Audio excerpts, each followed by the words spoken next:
With respect to society and culture, that was the one you came 10th in the state in, so that's awesome. What were the keys there? Like if you were giving advice to someone and you had to reduce it to a few key things in terms of preparation at different times of the year, what were those things for that particular subject? And feel free to kind of break it up into the different exam components. I think society and culture, it appears to be a relatively easy subject, but I think it can be quite complex because the ideas you're often asked to engage with can be quite high level and sociological and abstract.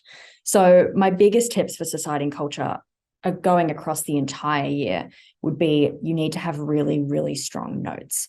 And I think the most important thing to have in these notes would be really explicit reference to different course concepts. So for any society and culture students, you'll have your syllabus outline, and it will have huge chunks of kind of course concepts that you need to refer to: society, culture, persons, time, institutional power and control, hierarchy.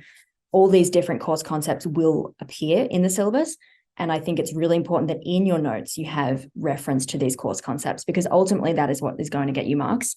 If markers read your work and they can see that you're making explicit reference to what the syllabus is asking you throughout the entirety of your response, I think it's going to hold you in a really good stead if you try and refer to those concepts.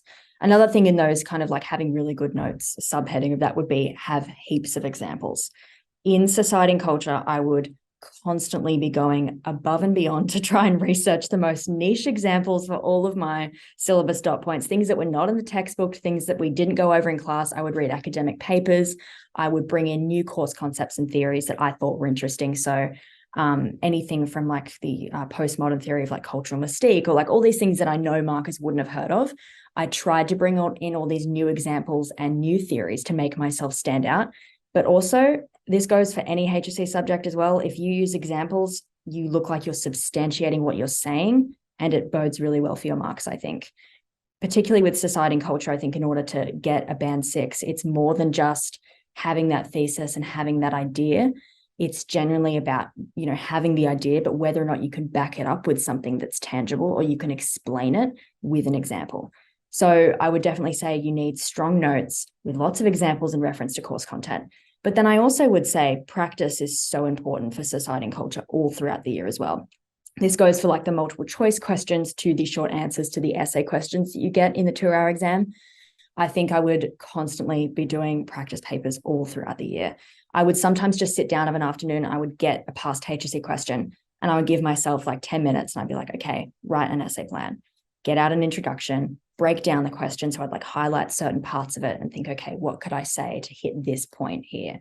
And I would come up with a scaffold. And I would usually just repeatedly do that throughout the year. So I was constantly familiarizing myself with the kinds of questions that you can get.